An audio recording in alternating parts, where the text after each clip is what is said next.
اللہ تبارک و تعالی نے تزکیہ، پاکی اور صفائی اور علم و حکمت کی باتیں اور اللہ کی آیتوں کی تلاوت، ان چیزوں کو ذکر کر کے اپنے بندوں کو یہ بتا دیا کہ ہم جو یہ کہہ رہے ہیں کہ ہم نے اپنے رسول کو بھیج کر تمہارے اوپر بہت بڑا احسان کیا ہے، تو یہ مت سمجھ لینا کہ ہمارے یہ رسول کوئی تمہیں دولت دیں گے، دنیا میں مال و زر دینے کے لیے آئے ہیں، سونے چاندی سے تمہارے گھر بھر دیں گے یا تمہیں کہیں کی حکومت دلوا دیں گے، ایسا کوئی کام ہم نے ان کے ذمے نہیں کیا ہے، اور نہ اس چیز کی تم ان سے امید رکھو۔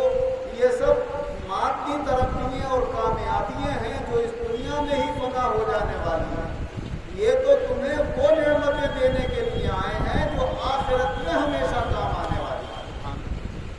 اگر دنیا میں یہ تمہیں ہیرے جواہرات دے دیتے تو کب تک فائدہ اٹھا لیتے، مال و زر سے نواز دیتے تو کب تک فائدہ اٹھا لیتے، حکومتیں تمہیں دے دی جاتی تو کب تک ان کی تم شان اور عظمت کے اوپر قائم رہتے، اتنا ایک دن سب فنا ہو جاتے۔ لیکن جو نعمت یہ دینے کے لیے تشریف لائے ہیں وہ ایمان کی دولت ہے، اور جسے ایمان کی دولت مل گئی تو اسے ہمیشہ کی حکومت مل گئی، بڑے بڑے ہیرے جواہرات مل گئے، کیونکہ حضور نبی اکرم صلی اللہ علیہ وسلم نے ارشاد فرمایا کہ جنت میں جو سب سے کم درجے کا جنتی ہوگا اسے اللہ تعالیٰ ایک دنیا کی برابر جگہ عطا فرمائے۔ آج تم ایک محلے کی چھوٹی سی ممبری حاصل کرنے کے لیے کیسی کیسی کوششیں کر رہے ہو، ایک شہر کی چیئرمینی حاصل کرنے کے لیے کیا کیا کوششوں میں لگے ہوئے ہو، مگر یہ 4 سال کی 5 سال چھوٹے سے ایک حصے کی، مگر ایمان والے کی ایک دنیا کی برابر اللہ جنت میں حکومت قائم فرمائے گا، اور ایسی حکومت قائم فرمائے گا جو ہمیشہ ہمیش رہے گی اور کبھی فنا ہونے والی نہیں ہوگی۔ اگر یقین ہے اور سچے مومن ہو تو ذرا دونوں کو اپنے انصاف کے پلے میں ترازو میں تول کر تو دیکھو، کیا وہ فائدے میں ہے جو دنیا میں ممبر بن گئے، چیئرمین بن گئے، ایم ایل اے اور ایم پی بن گئے، کہیں کے منتری بن گئے، یا وہ فائدے میں ہے جس نے سچے دل سے مان لیا کہ اللہ کے سوا کوئی عبادت کے لائق نہیں اور محمد مصطفیٰ صلی اللہ علیہ وسلم اللہ کے رسول ہیں، اور اس یقین کے اوپر اس کا خاتمہ ہو گیا تو کوئی بڑے سے بڑا منتری اور بادشاہ بھی اس کے مقابلے کی حیثیت نہیں رکھتا، اس لیے کہ ہر ایک حکومت فنا ہو جانے والی ہے، اور یہ ایمان کی برکت سے جو حکومت ملے گی وہ ہمیشہ قائم رہنے والی ہے۔ اور اگر ہمارے نبی صلی اللہ علیہ وسلم کے اوپر ذرہ برابر بھی کوئی شک کی گنجائش رکھتا ہے تو پھر دنیا میں چاہے وہ کچھ بھی ہو جائے مگر آخرت میں کچھ ملنے والا نہیں۔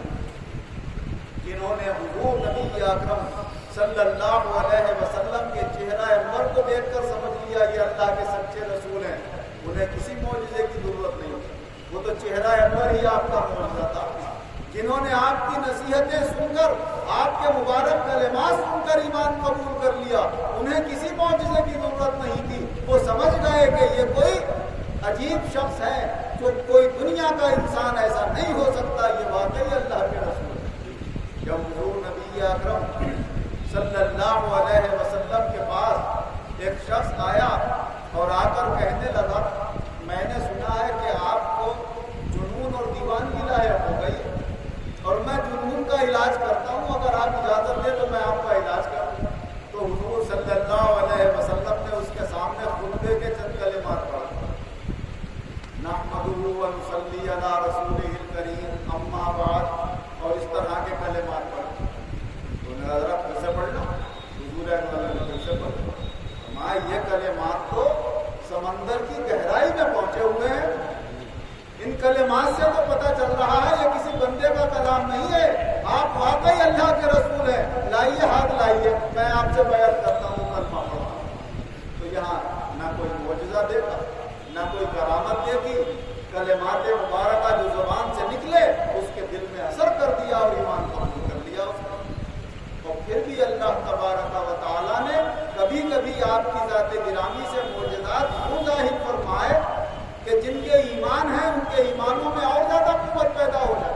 اور اگر پھر بھی کوئی شک شبہ رکھتا ہے تو دیکھ لے، آپ کے انداز دیکھ لے، آپ کے معجزات دیکھ لے کہ کیا یہ کام کسی بندے سے ہو سکتے ہیں. یہ تو وہی کر سکتا ہے جس کا اللہ تبارک و تعالیٰ سے تعلق ہو اور اس کے پھر زبان میں اور اس کے ہاتھ میں اللہ کی طاقت کام کرتی ہو، تبھی یہ باتیں ظاہر ہوتی ہیں. کیونکہ کچھ چیزیں تو وہ ہیں جو اس دنیا میں مادیت سے تعلق رکھتی ہیں. ہم اپنے ہاتھوں سے چھو کر دیکھ سکتے ہیں، اپنی آنکھوں سے دیکھ سکتے ہیں، ان کی آواز سن کر ہم محسوس کر لیں گے یہاں کوئی ہے. مگر کچھ وہ روحانی قوتیں ہیں کہ جو صرف اللہ دیکھتا ہے، اللہ کے رسول دیکھتے ہیں، اور عام انسانوں کو وہ چیزیں نظر نہیں آتی. جیسے فرشتے ہیں.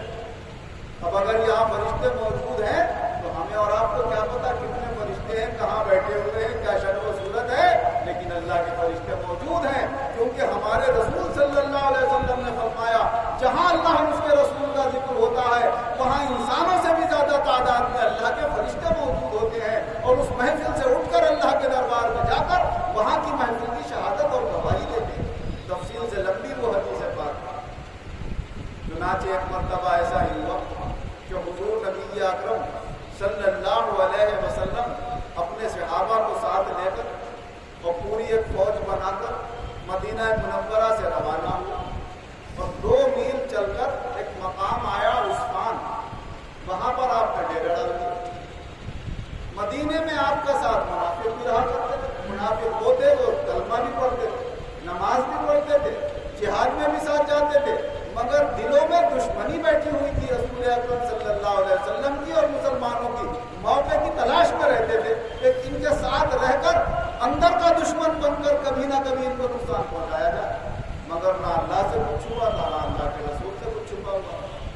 حضور صلی اللہ علیہ وسلم نے ڈیرا ڈال دیا. 2-4 دن گزر گئے تو وہی بعض منافق کہنے لگے لیو صاحب مدینے سے 2 میل کے فاصلے پر یہاں لا کے ڈال دیا ہے، نہ کوئی جنگ ہے، نہ کوئی جہاد ہے، نہ کوئی مقصد ہے، بیکار پڑے ہوئے 4-5 دن سے. اور بتائیے گھر ہمارے بیوی بچے رہ گئے، اگر انہیں کوئی نقصان پہنچ گیا تو کیا ہوگا؟ حضور صلی اللہ علیہ وسلم کو یہ خبر پہنچی. آپ نے ارشاد فرمایا قسم ہے اس ذات کی جس کے قبضے میں میری جان ہے، مدینے کی ہر گھاٹی اور ہر راستے پر اللہ نے 2 فرشتے مقرر کر دیے ہیں جو مدینے کی حفاظت میں لگے ہوئے. کوئی بال بھی کا اس کا نہیں کر سکتا. اور اگر تمہیں پھر بھی یقین نہیں آتا تو چلو واپس چلو اپنے وقت. حضور صلی اللہ علیہ وسلم وہیں سے سب کو ساتھ لے کر واپس. حضرت ابو سعید خدری رضی اللہ عنہ روایت فرماتے ہیں کہ ہم نے ابھی اپنی سواریوں سے سامان نیچے نہیں اتارا تھا کہ قبیلہ غطفان کے لوگوں نے آ کر حملہ کر دیا اور ہمارا سارا ساز و سامان لوٹ کر لے گئے. اللہ نے دکھا دیا کہ جب تم اپنے گھروں میں موجود نہ تھے تو کوئی ایک ذرہ برابر بھی نقصان نہیں پہنچا رہا تھا، کیونکہ اللہ اپنے فرشتوں کے ذریعے سے حفاظت کر رہا تھا. تمہیں یقین نہیں آیا، ہمارے رسول کا تم نے دل دکھایا، تم اپنے گھروں میں بھی آ گئے اور اپنے بیوی بچوں کی اور اپنے مال کی حفاظت نہ کر سکے. تمہاری نگاہوں کے سامنے سے دشمن تمہارا سامان لوٹ کر لے گئے اور تم ان کا کچھ بھی نہیں بگاڑ سکا. تو یہ یقین کامل اللہ پر جو بھروسہ رکھتے ہیں اللہ ان کی حفاظت کرتا ہے، فرشتوں کے ذریعے سے ان کی حفاظت کرتا ہے. ہم نے چاہے وہ چیزیں دیکھی ہیں یا نہیں دیکھی ہیں، لیکن جب اللہ کے رسول صلی اللہ علیہ وسلم نے فرما دیا تو یقیناً اب ہیں. انہی باتوں میں سے قبر کے حالات ہیں، ہم نے نگاہوں سے نہیں دیکھے، ہمارے رسول نے بیان فرمایا. جنت حق ہے، ہمارے رسول نے ہمیں بتائی ہے. دوزخ حق ہے، ہمارے رسول نے ہمیں بتائی ہے. فرشتے اللہ کی ایک مخلوق ہیں، ہمارے رسول نے ہمیں بتایا. حضور صلی اللہ علیہ وسلم نے فرمایا اے عائشہ یہ جبریل کھڑے ہیں تمہیں سلام کہہ رہے ہیں. تو آپ نے کہا وعلیکم السلام. اے اللہ کے رسول آپ کو نظر آتے ہیں، ہمیں نظر نہیں آتے. تو اللہ کے رسول کو نظر آ رہے ہیں، صحابہ کو نظر نہیں آتے. لیکن کبھی کبھی اللہ کرم فرماتا تھا تو انسانوں کی صورت میں بھیج دیا کرتا تھا کہ میرے صحابہ اگرچہ ان کی اصلی صورت میں دیدار کی طاقت نہ رکھتے ہوں یا نہیں، مجھے دکھانا مقصود ہے، پردے میں رکھنا ہے انہیں، تو کم سے کم انسانوں کی صورت میں اپنے رسول کے صدقے میں ان کا دیدار کریں. جیسے کہ جبریل امین علیہ السلام حضور سے سوال کر رہے ہیں، انسانی شکل میں آمنے سامنے بیٹھے ہیں، صحابہ کا مجمع ہے. جب چلے جاتے ہیں تو حضور صلی اللہ علیہ وسلم نے فرمایا تم جانتے ہو یہ کون تھے؟ اللہ و رسولہ